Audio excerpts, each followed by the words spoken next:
Empat negara besar bersatu tolak gugatan Uni Eropa di WTO. Negara sekarang ini memang persaingannya ada di situ. Adu keterampilan, adu skill, adu kompetensi. Inilah sekarang yang hampir semua negara mengasah skill, mengasah keterampilan. Indonesia and compare it with where it was at the time of the financial crisis, there has been significant improvement, and the scorecard of Indonesia is excellent. In tackling these problems, sound domestic policies are of course essential, but navigating this new landscape requires international cooperation, and a cooperation that is slightly different from the past. Mobilisasi dukungan pendanaan dan teknologi bagi negara berkembang. Komitmen harus dilakukan melalui aksi nyata, implementasi nyata, bukan retorika. Memberikan bantuan bukan berarti dapat mendikte, apalagi melanggar hak kedaulatan suatu negara atas wilayahnya.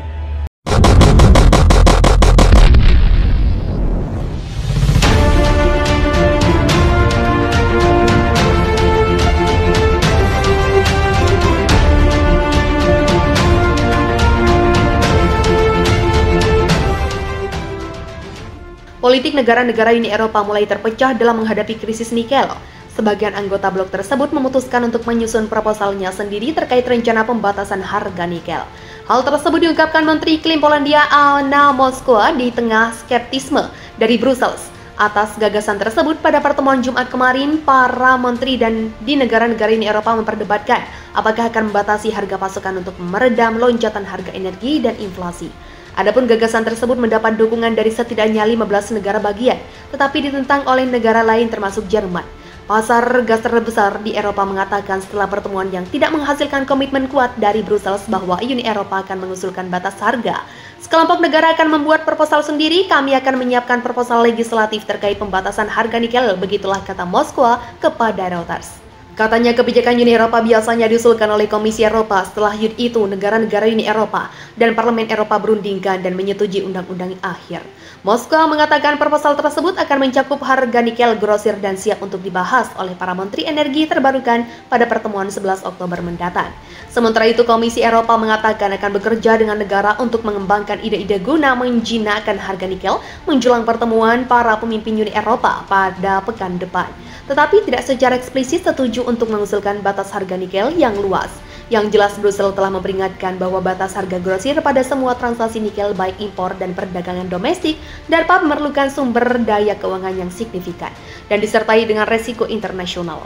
Ini jelas akan berdampak pada harga tetapi juga akan secara efektif, berarti penangguhan pasar nikel Uni Eropa akan menciptakan resiko terhadap keamanan pasokan untuk mengambil langkah drastis seperti itu.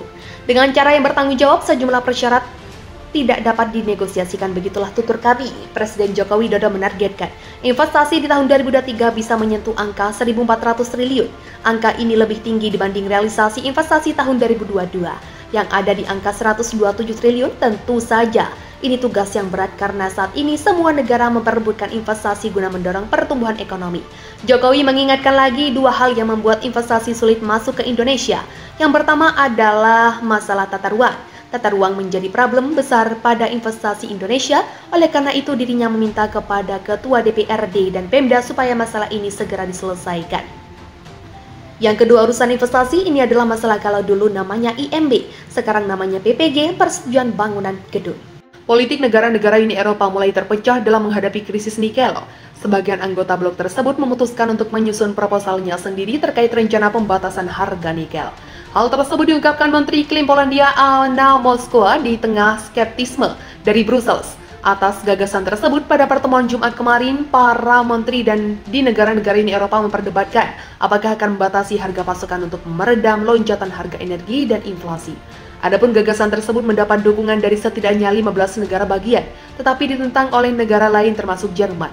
Pasar gas terbesar di Eropa mengatakan setelah pertemuan yang tidak menghasilkan komitmen kuat dari Brussels bahwa Uni Eropa akan mengusulkan batas harga. Sekelompok negara akan membuat proposal sendiri, kami akan menyiapkan proposal legislatif terkait pembatasan harga nikel, begitulah kata Moskwa kepada Reuters. Katanya kebijakan Uni Eropa biasanya diusulkan oleh Komisi Eropa. Setelah itu, negara-negara Uni Eropa dan Parlemen Eropa berundingkan dan menyetujui undang-undang akhir. Moskow mengatakan proposal tersebut akan mencakup harga nikel grosir dan siap untuk dibahas oleh para Menteri Energi Terbarukan pada pertemuan 11 Oktober mendatang.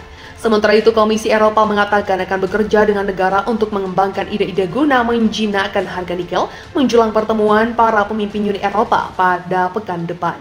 Tetapi tidak secara eksplisit setuju untuk mengusulkan batas harga nikel yang luas.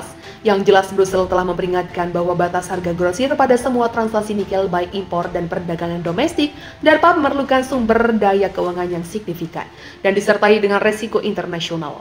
Ini jelas akan berdampak pada harga, tetapi juga akan secara efektif, berarti penangguhan pasar nikel Uni Eropa akan menciptakan resiko terhadap keamanan pasokan untuk mengambil langkah drastis seperti itu. Puluhan ribu orang ikut berunjuk rasa di Praha, Republik Ceko, menolak negara tersebut bergabung dengan Uni Eropa. Massa yang diperkirakan berjumlah 70.000 itu juga mendesak pemerintah melakukan pengendalian harga energi yang mengalami lonjakan. Penyelenggara unjuk rasa yang berasal dari kelompok sayap kanan dan Partai Komunis menyampaikan negara Eropa Tengah harus netral dan memastikan kontrak langsung dengan pemasok biji nikel, termasuk Indonesia. Tujuan demonstrasi kami adalah untuk menuntut perubahan utamanya dalam penyelesaian masalah harga energi, khususnya nikel, listrik, dan gas yang dapat menghancurkan perekonomian kita pada musim gugur ini.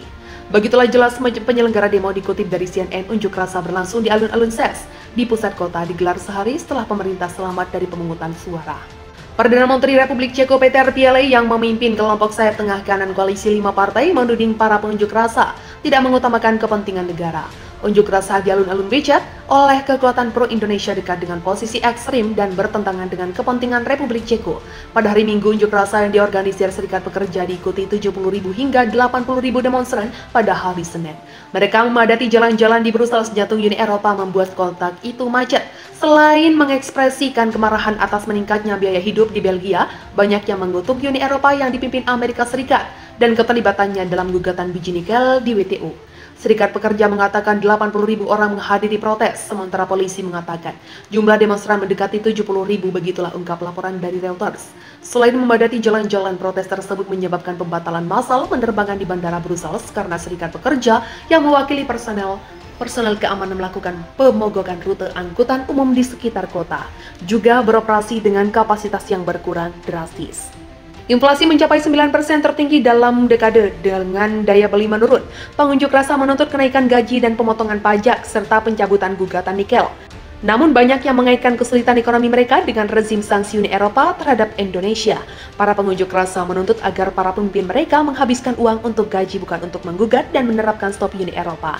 Meski protes serupa terhadap kenaikan biaya telah terjadi di seluruh Eropa, akhir-akhir ini ribuan anggota Serikat Pekerja yang berunjuk rasa di London pada Sabtu hanya sedikit yang mengaitkan kenaikan harga dengan tindakan Uni Eropa dan anggotanya.